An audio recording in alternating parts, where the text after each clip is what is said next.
Alright, today we have Keys from Who's Next Freestyle. Yeah, you already know what time it is, man. Who's Next Freestyle podcast, man. The hottest thing smoking right now, Central Florida. Let's do it. Keys, welcome to Villain TV, my brother. Nice to be here, man. Nice to be here. I'm finally getting to my interview back, so you know it's nice to be doing this. Yes, sir. Good to have you, my brother. Good to have you. For sure. Here. So it's your first time on Villain TV, so I want to start from the very beginning. Most def, yeah. Where were you born and raised? Right in Tampa. I've been in Tampa pretty much my whole life. Like, I was born and raised right in Tampa, Florida. Okay, yes, sir. What was your upbringing like? One parent home, two parent home? Most of my life it was just me and my dad. My mom kind of came on probably when I was in like the 7th grade, 8th grade. But I say I probably like had a split. Like half of my life it was just me and my dad. The next half was a 2-parent household. Okay. Yeah. Okay. You got any brothers or sisters? I got a whole damn family. I got about 12 brothers and sisters. Like, for real. I ain't even bullshitting. That's what's up. That's what's up. So what were you ranking? You like the middle? You like more? You like I think I'm like the seventh kid, I think. I think it's like 12 of us, 12 or 13 of us. It's Nisha, Junior Boy, Jerry Corner. Yeah, I'm the 8th kid, yeah. And I got 3 under me, so big family, bro. Big ass family. Right. What was it like growing up in Tampa for you? I ain't gonna lie, that shit was fun as hell. Like, if you know, you know. If you was in Tampa, if you really grew up in Tampa, Tampa was fun as hell growing up. You know, we had all the shit going on that everybody else had going on, but it was just like, the Temple was just unmatched. Even now, even when we was kids before us, just like, if you grew up in Tampa, shit was lit, shit was fun, especially where I'm from. We always hung out. Right on. What made you start Who's Next Freestyle podcast? What gap did you feel the culture was missing at that time? Okay. So what made me start this was my dad. I always been around music. So like when I was younger, I would always wake up in the morning to go to school. I'm seeing turntables. I've been in clubs since I was like 7, 8 years old, just helping my dad like bring equipment upstairs to the DJ booths and stuff. So I've always been around music. So music just like therapy to me, even though I don't rap on that. Like, music is like, I listen to music more than I talk to people. I ain't even gonna lie to you. So I guess I got like an ear for like what good music is, whether if it's rap, R&B, country. Like, I know good songs, I know good music. So that's kind of was like the basis of starting this. So it's just like, if anybody could help push somebody's song or like know a song that's gonna do something, I think I'd be the person to know. I just got an ear for the shit. So that's why I really started Who's Next Freestyle podcast, because I wanted to give like everybody in Tampa, Central Florida, wherever you from, a chance to come like do your song and perform your song. Because like nowadays, all it takes is one video for real. If the song good enough, all it takes is one video, and you can just get a snowball effect from that. So my main thing is I'm just gonna help the city with this shit, because it's in the city for sure. It's a lot of talent in the city. So for sure. Once one person like get through the door, like it's gonna be over, and I want to help that person get through the door. So really, that's why I started the shit. That's what's up. At what point did you realize this wasn't just content, but a platform with influence? Before I started, I ain't just like, I know I just started doing this. But I ain't like new to this. If you would say like, I paid attention to stuff before I just jumped into this lane and started doing this. So when I came into this, I already knew that it wasn't just content. Like when I book artists, when I do artists, like I don't bring it to them as if it's just some cameras and some lights. I try to present it as like a whole production type. You feel me? So when it comes to the camera, I got the lights, the backdrop, the studio, like all that matters. Like the programming, everything. So I understand that it's just not content. Like, this shit serious as hell, so you gotta like be all in behind it. Action. What does Who's Next actually mean to you beyond the name? Who's Next really is really in the name for real. Like, it's really in the name. Like, it ain't nothing higher than that, nothing lower than that. It's really in the name. Who's next? So it's like, just take Who's Next and bring it to like a wider standpoint. Who's next? Who's next to get a deal? Who's next to get signed? Who's next to go viral? Who's next to get some traction out their song? Who next to get some new followers? That's what the platform for. Like, who's next? Who's next to take that next step into their career? So that's what I kind of like came up with the name off of, like, who's next. That's hard. That's hard. Was there a moment where you knew the platform was bigger than you? I don't think I reached a point yet to where I feel like the platform bigger than me. Cause it's like, right now it's just mainly me. Like, I'm running the engine behind this shit. So it's like, I'm bigger than the platform right now. So, and to the point where I could get this person to buy in, this person to buy in, this person to buy in, a whole team around me. Then at that point, the platform is bigger than me because now it's other people depending on me and my platform to help feed their family, help get them in the next position. So right now, I'll probably say the platform not bigger than me. I'm trying to make it bigger than me though, for sure. How do you decide who gets on, who's next? What are you actually listening for? Sometimes I don't always decide. Like, if you come to me and you book me, it don't matter what your song is, we gonna do it, we gonna shoot it. Now, sometimes the artists that I like specifically pick, it just goes back to me liking the sound, I'm like, damn, like, that's a fire-ass song. Like, hey, I might dumb down the price. I might even do it for free just because I want to help you push this song because, like, shit, this a good-ass song. Like, you feel me? So that's where it just be coming from. So it ain't more so who I pick and who I don't pick, because if you're a 5-year-old rapper, if your mama and your daddy send that money, you coming on the show. You feel me? You feel me? Okay, yes, sir.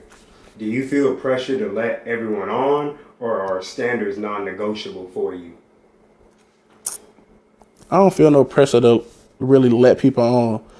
You know, outside of who's next in this music and stuff, I already got major principles that I stand on, and I kind of carry the principles that I have in my real life until, like, who's next. So it's like, I don't really never feel no pressure to put nobody on or try to chase somebody to get on or anything. The most I'm doing is asking once or twice. After that, you know, we'll meet at the top. I tell a lot of people that, you know, so it's like, I don't feel no pressure from putting people on. Has turning people down ever caused backlash? To be honest with you, no. Because I done turned down a couple of people, and the reasons is not like no bad reasons. Like, I turned them down and I wasn't nasty about it or bad about it. I just like kind of told them, you don't want to come on this platform and come do this like live freestyle or like real deal if your song not up to par, or you don't know your song the whole way, or you ain't gonna be able to perform the song. You know, so I might tell you that's the reason why I'm gonna decline it. Another reason might be you probably ain't got no traction behind the song right now. Like, it's not a done product, it's not a finished product, so ain't nobody really paying attention to it right now.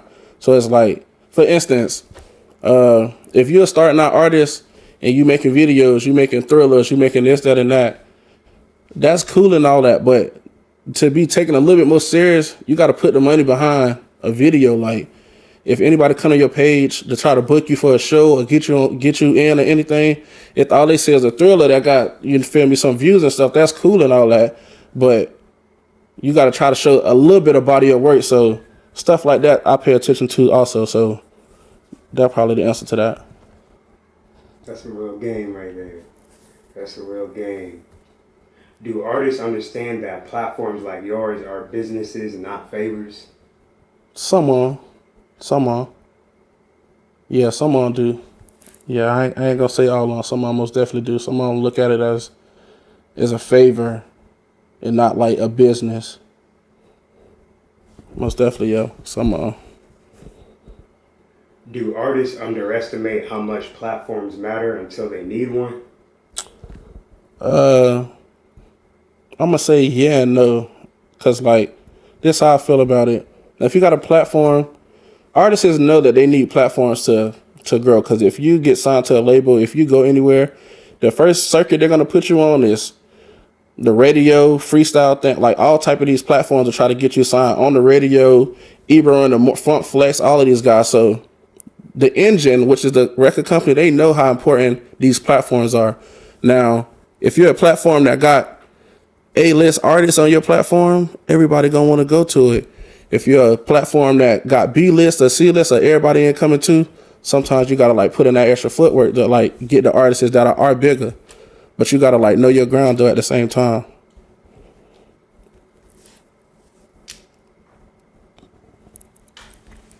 What advice do you give artists who think talent alone will save them? I ain't gonna even lie to you. I don't think I gave no artists advice on that. But if I had to give an artist some advice on if they think they just gonna get to the top by hard work, I mean by their talent, that's not how that shit gonna work. You know, I ain't gonna lie, it's a couple of people that have done it. Like some people they just strike gold. Some people slip through the cracks. You know, some people could make a fucking video on TikTok and it go viral next week, they're signed. Some people could do that. 99% of everybody else, y'all gotta work. And you gotta like go into this shit knowing this, y'all gotta work. That shit ain't just gonna happen like this. So yeah, that's how I answer that. You gotta work. You ain't finna just make it to the top just cause you talented. It's a lot of people that's talented. They are still at the bottom and struggling because of the work they put in. So you gotta work. Factual. Is the hardest part of running a platform dealing with artists or algorithms?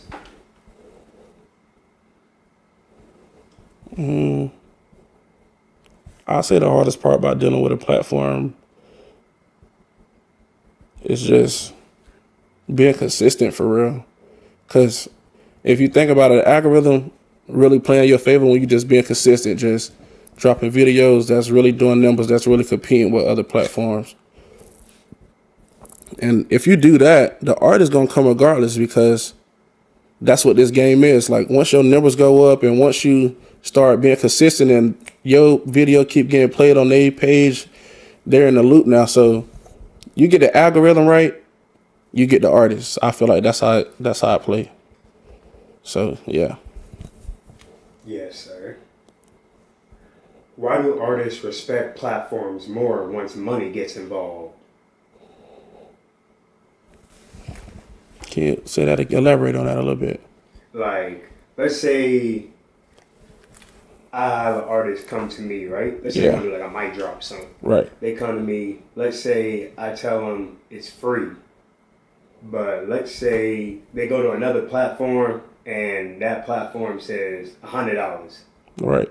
They give more respect to the platform that's charging them. They take that platform more seriously. You feel me? I think it just go back to the question you asked before about the favors and stuff. Like some artists, they'll come to you expecting stuff to be a favor or free and stuff. And they probably had the money to pay you the price that you asking for. But just because they know you on a more personal level, they might not want to do that shit just because, I'm telling you. But the person that's charging $100, they don't know this man from a can of paint, so they're not even going to try that shit with him. They just going to pay that shit. So I feel like that type of mindset, that's what that goes to. Because once they kind of know you and stuff, it's like the $100, they want to do it for $50. But they got the $100 to do the shit. They got the $100 to do the shit. No cap. Do you think artists undervalue exposure until it's gone? Yeah and no. I feel like it depends on what type of artist you is. Because if you like strike gold and you got this shit rolling, the people around you gonna make sure that you capitalize off of that. So if you got the right people around you, you gonna appreciate that shit. You're gonna be booked all the time, doing shows here and there. If you don't, you just gonna treat this shit like, oh, I'm gonna still be hot 2 years from now. Man, that shit gonna slow down. Or your momentum that you had gonna slow down because you didn't take advantage while the iron was hot. So yeah, that's my answer to that. Should artists expect free promo or earn it? that's also like a two-way answer for me, because you got to understand that as a platform, if the artist bigger than you, if the artist got more motion than you, he got more shit going on, like, that's going to help you at the end of the day. So that promo might be free that you're doing, you know? Now, for another artist that you kind of bigger than, or you'll be helping them out, they'll kind of pay you or you'll charge them. And that's just how the game go. So that's my answer on that. Yeah, that's how that go. Yes, sir. What's your response to artists who say, I'm next, but don't invest in themselves? Yo, I might well hit the high road. For real. You might well go ahead and pack it up, Willie. Because what? How the hell you finna, without investing and without, you know? So I'm going to tell you right now, you ain't got to come in my DM with all that flagging, oh, I'm next and you ain't coming right. You feel me? So you just got to make it make sense. If you ain't ready to invest in yourself some type of way, well, if it's time, money, something, then what the hell? What you doing it for?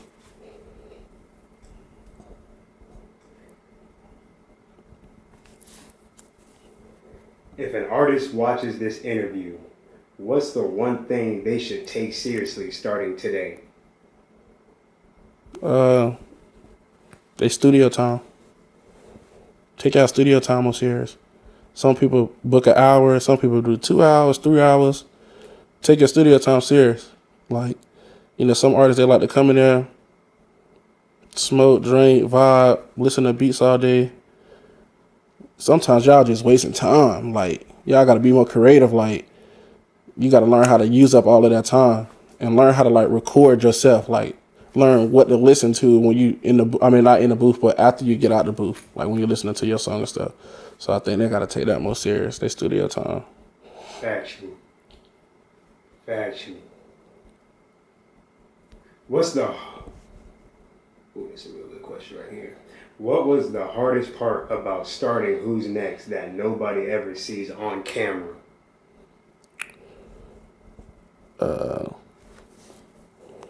I'll say that the part that nobody really see on camera is like the thought process behind this. You know, like a lot of people just think this shit just like easy. This shit's not easy. Behind the camera, behind the scenes, like trying to link up with artists, playing stuff, pay for spots to shoot at, like, and if you really like serious about it, you always thinking about what's next, like for real, like who's next, like you always think about what's next, what could like be done to like make this shit better. And like I said, I'm doing this shit by myself, and so it's like the money that get invested, the time that get invested, like majority of that shit, like 95%, like all on me. So it's like a lot of shit y'all don't see is the time that I put in behind the scene, behind the camera, behind just introducing y'all to an artist. That's real. Did you ever think about quitting and stop what you were doing? No. Once I started this shit, it was like, let's go now. Cause I ain't gonna lie, the first video I did, like, it went like some crazy numbers, but I got enough feedback and enough good numbers to feel like, all right, shit, I'm finna do this shit, keep doing this shit.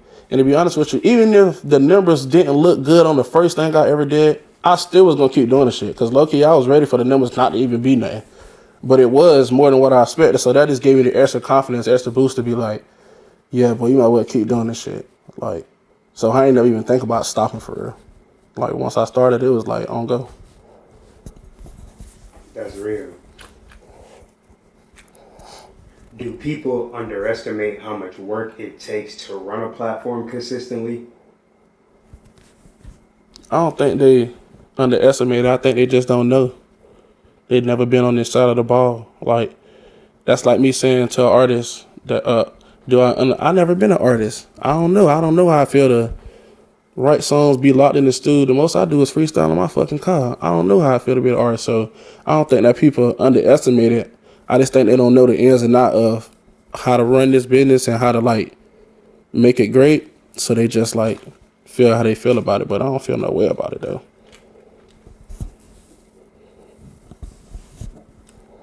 What's a sacrifice you had to make to keep Who's Next alive? Time, That's real. time, time.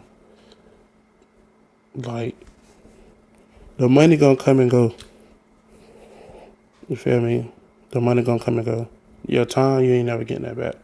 So it's like, the times where I plan shoots and the artists don't come, the time I pay for spots to get shot at for studio times for us to shoot and stuff, they don't show up.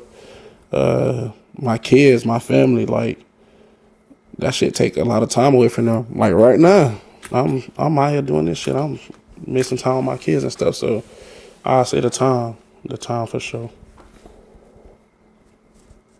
That's the most valuable one too. Yeah, like For you ain't sure. getting that shit back. Like when I come home, sometimes the kids sleep. I ain't getting that time back. You feel me? So it's like the time is the most valuable thing for sure.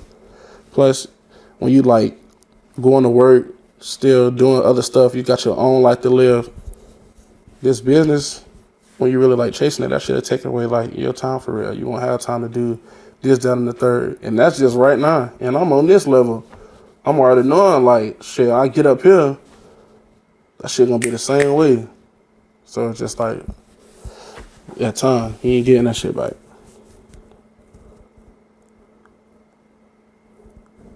How has running this platform changed how you look at artists?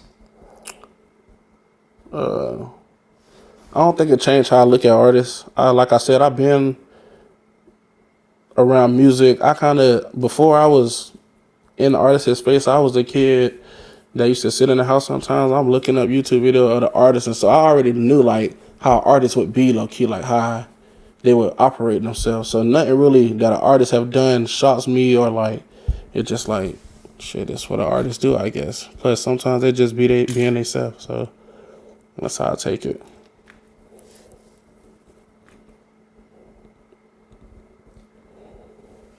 How many artists do you see waste opportunities once they finally get on a platform? Quite a bit. I ain't gonna lie. Quite a bit, and it goes back to not knowing the song, not knowing how to perform it. Sometimes I tell artists, the way you like record the song, you know, you're not gonna perform it like that. Like you got to learn how to perform this song, like catch your breath. You might be doing punch-ins when you're recording it, start the beat, go back in. When we shooting this shit, ain't no like stop the beat, go back in. Like this full throttle right now. So some artists have most definitely wasted their like slot on here with not knowing their songs, not sounding right, being late, shit. So hell yeah, some of most definitely have. Honey. What's the difference between hunger and entitlement when artists walk in? Entitlement, you kind of walking in like, shit, we'll start this bitch when I'm ready. That's what entitlement look like. You feel me? Not prepared, just everybody else on your time. By the way, that shit do not work like that with me. When you hungry, you finna come in this bitch. When we get in there, you finna be ready to shoot. You finna be ready to put it down. Like, I don't gotta go over no lines. I ain't gotta do nothing. Like, we could keep this bitch rolling. I could press the beat and you'll go. So I feel like that's the difference for sure.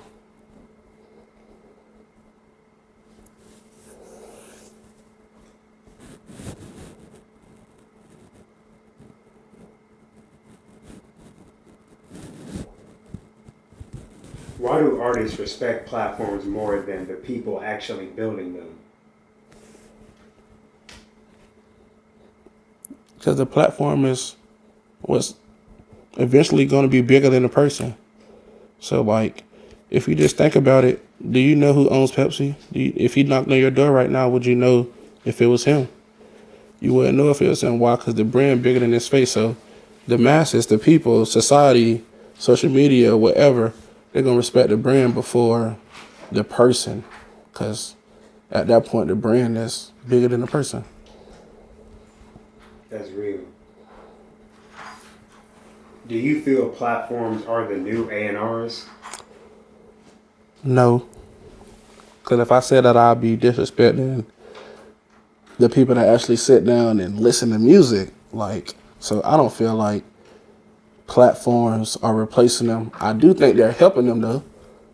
They're most definitely helping them, cause some of the A&Rs, they ain't got their ear to the streets for real. The platforms do though. So we is like helping them realize like who next, who down there, who from the, So I don't think that we replacing them, but we making their job a little easier. Like, it's come look at this shit over here. You ain't gotta come look at his numbers, his page right here. You can see everybody fucking with him. You can see the traction that he getting. So I feel like we most definitely help them, but we ain't replacing them now, not by a long shot. Cause somebody still gotta sit down there in their office and press your shit and listen to it to give it the okay. So nah, we ain't replacing them. We just helping them. That's real. Why do artists ignore platforms until they need them? Why do artists ignore platforms until they need them? Sometimes they just don't know no better. They don't know that the platform gonna help them, or they don't think it's worth it. And I think that sometimes the artists, they just like, they think about everything as the profit. Like, everything not finna be the profit, bro. Like, you just gotta keep putting yourself out there. Like, keep putting yourself out there. Keep whatever you could get on to get seen, to get out there. You gotta do it sometimes. So you can't look at it as like my profit all the time. So that's why I think that certain artists kind of look over the platforms, because they just don't want to see the bigger picture of it. Like, it ain't about the money. It's about you starting something and we helping you create a bigger image for yourself. Got you. Do you think local platforms deserve more respect than they get? Yeah. But I feel like that about everything. I feel like your local artist should get more respect. The local mom and pop store, the local place that sell food. Like, I feel like whatever local businesses or whatever y'all got going on, the city, or at least a part of the city, should just pour into that, because like, it ain't gonna do nothing but help everything blossom. So I feel like that about everything for real. What separates a real platform from someone who just posting content? Some of y'all might not like this, but it's the truth, so you just gotta wear it. The difference when you just record, you making content, tripod, iPhone, record. You gonna edit it and do all that, but you just using your phone, and ain't nothing wrong with that. That's why iPhone made these shits with all these good ass cameras and all of this stuff. But you can't compare that to somebody that's using equipment for real, that's worried about lighting, camera, exposure, aperture, all that type of stuff. So the production that goes into it makes a difference between making and posting content to running the production. Like, you can shoot this content and edit this shit in 2 to 3 hours. When you running a program, a production, shit that's got to be on point, and it ain't finna be just like that. So I think that's the difference. The equipment and just the knowledge of the stuff. What makes you say yes to an artist immediately? If I like their song. If I like your song, I'm telling you. If I feel like your song is nice, like, whether if it's bubbling, whether if it's not, whether if it's new, old, like, that shit good. You gotta put you, and I see that you ain't really, I'm like, in your DM a little like, hey, little bro, you gotta get right on this, like, this one. So I feel like that's the answer to that. If you got a good ass song and I hear that shit and I see you a little bit serious, you feel me? I'm gonna say yeah. What's an instant red flag when an artist reaches out? Them damn thrillers. I go on your Instagram, you got 2 or 3 videos up there of a thriller video. You don't got no real video up there, no real songs, no nothing. You ain't even got no damn image as your profile picture. All that shit be red flags. How you want to be taken serious, and like, this what all it is, you know. So don't be red flags to me.